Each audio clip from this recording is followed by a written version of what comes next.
Hello everybody, this is Erica Serwin from Pink Buckaroo Designs, and I have a video to show you today featuring a new stamp set called the Sprinkles of Life. I'm going to show you how to color this in to give it that watercolor look. Alright, now first let me tell you that these are tags that I made for an event, but I think that this little tag just put on in the center of a card front would make a great card also. Alright, so let's get started. You're going to need a piece of shimmery white cardstock. Shimmery white pills less than whisper white, so that's why I choose to use it when I do watercoloring. Of course, you could always use watercolor paper as well. I'm using this Sprinkles of Life set, which is a great set in the new 2015-2016 annual Stampin' Up! Catalog. It is their Ronald McDonald House Charity stamp set, which means a portion of the sale of the stamp set always goes to that charity. So it's a good one to buy.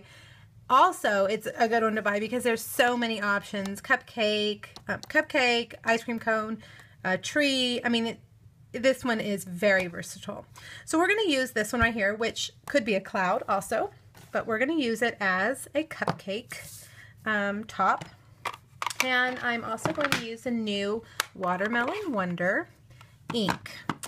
Alright, now I cut my shimmery white cardstock in a long strip, and that's important, and I'll show you why in a second. So make sure that you notice I've done it in a long strip. The second color I'm going to use is Soft Suede. Make sure you clean your stamp, and I'm just going to stamp it right there. Alright, now you're going to need a watercolor, I can never remember the name, aqua painter. An aqua painter, twist open and you just fill it with water, and then it has a paintbrush here, okay? Now let me get my paper so that I don't ruin my desk. Set it right here. And my tip is a little bit dry. So I'm going to open up my Watermelon Wonder case, and you can see I've already done this a little bit yesterday. I'm going to squeeze it until I can see that there's some liquid, and I want to make sure that there's not another color already in there. Now you can just take it, and I'm not squeezing anymore, I'm just using the wet surface of the brush already, and you can just use it like this so you get a very light coat of color. It's pulling the ink from the edges, but you can also dip in to the color that you have squeezed onto your the back side of your ink pad, and I can show you how to do that too in just a second if you want it to be a little bit darker, and that's what I did. I kind of wanted it to be a little bit darker. Now you can see mine is really wet, so be really careful that you don't get it too wet, because then it'll just bleed out everywhere. Now lastly, I'm just going to get a little bit of ink right there, and I'm going to go along this edge and make it a little bit darker. There we go. So that you can see some of that shadow there. It creates a little bit of dimension. And I mean, I could do this all day, but get to a point where you think it's good and then move on, because if you put too much water on your paper, eventually it's gonna pill and it's gonna not look good. So find a stopping point. Let me show you, if you have not seen this before, one way to get ink to use so you don't use it straight from the pad is to squeeze your stamp pad and you get ink there. Another way is to take a clear block and just get some ink like that. That is something that one of my downlines showed me recently. I had never done that before. Alright, so I got a little bit of that ink. This is going to be the chocolate ice cream. And this is soft suede, if I did mention that before. And remember, you don't have to even use any ink. The water will pull the ink that's already there into the middle. But I liked it to look a little bit darker. So that's why I'm pulling a little bit more ink into it. All right. So there we have it. Tell me to stop, guys, or I will paint all day. Okay, there we go. Now, what you're going to need to do is set this aside to dry. For sake of the video, we probably don't have time to sit here and let it dry. Another option is to get a hair dryer or heat tool and dry it. So now let's pretend like it's dry. I'm going to take my coordinating punch, the tree builder punch. And I mentioned to you that my paper was long. That's because I can slide it in here like this. And down here, see all this is punching. Nothing is going to get ruined. It's just a little bit of confetti really is going to come out of that. So I'm going to punch that one. And hopefully I don't smear the ink. Yeah, I did.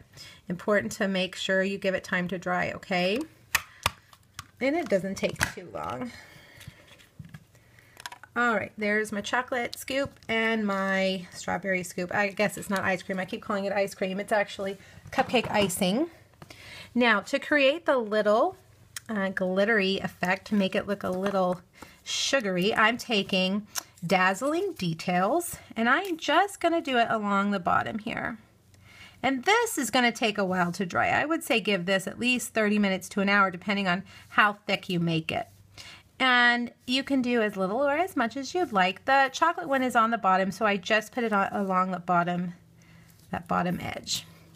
Now, for the sake of the video, I did do this ahead of time, and I have two that are dry right here, so you can see the finished product. Another thing that I didn't do on those because they were wet were to stamp the chocolate sprinkles, because the sentiment I'm using says, "You are the sprinkles on the cupcake of life." Isn't that sweet? All right, so I've got those ready. I used my circle thinlits to cut out a soft suede circle and a Watermelon Wonder, I believe. I can never remember this one's name. Deco label, I think. I'll have it listed on my blog. All right, so we've got that ready. Now we need to make the little cupcake paper. So I'm using a new ink color called Tip Top Taupe. I like saying that. And I'm stamping it in Tip Top Taupe, on Tip Top Taupe cardstock. And this is just fussy cutting. There's no punch for this one, but it's just really simple cutting. So I'm going to do that quickly, get that out. And here is a circle that I already did. A shimmer white cardstock circle that I cut with a framelit. The measurements will be on my blog, so make sure you look.